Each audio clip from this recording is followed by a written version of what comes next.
在当年被中央太平洋铁路公司招募的华工 Back then, the Chinese laborers were all contracted by the Central Pacific Railroad Company. The Americans called it coolie trade. He was paid at the beginning about, let's say, $26 a month. But the $26 a month, they're working from sunrise to sunset.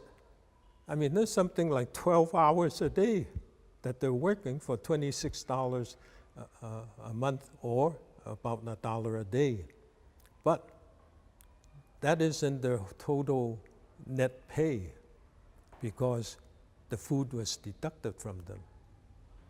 So by the time the food was deducted from them, they're probably earning more like $25 to $20 a month. And compared to the white workers, they were paid something like $35 a month, including board, in other words, including the meals. 每天赚1元，但在他们看起来， $1 a day was a lot to the Chinese workers. After paying for food, they sent the rest of the money back home to Guangdong. Historian Connie Yu recalled the history recited by her mother about her great-grandfather. While he was working on the railroad, you know, he was paid $1 a day. This is when he was first the early laborer. He was paid $1 a day, and he accumulated enough for a $20 gold piece. And he kept that for luck. He kept it with him. He kept it in a little bag, tied around his waist. And one night he went to the latrine up in the Sierras. He lost the coin.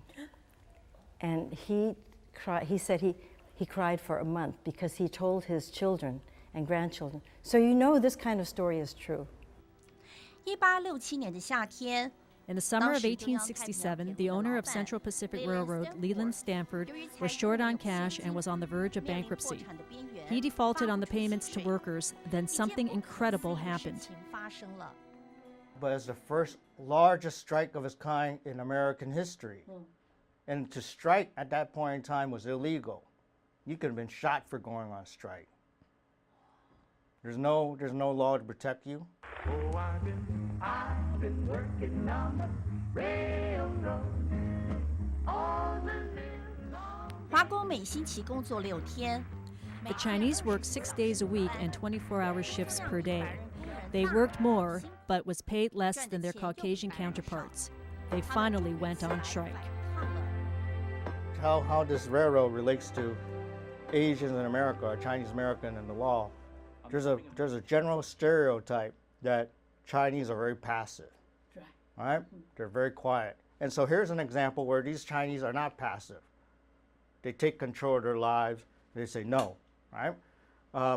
They certainly don't speak English, but they can pass the word around from camp to camp to camp to camp.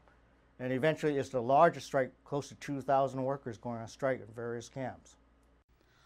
由于当时华工的伙食 At that time, the food for Chinese laborers were transported from Sacramento. The management team had cut off the food supply, forcing the Chinese workers to end the strike. They struck for higher wages. I think they struck for 7 days.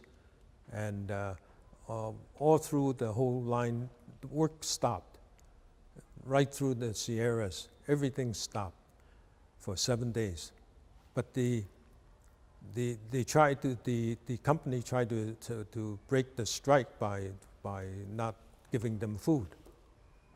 And so the Chinese finally gave up. But without any explanation though, the next payroll came, the Chinese wages increased.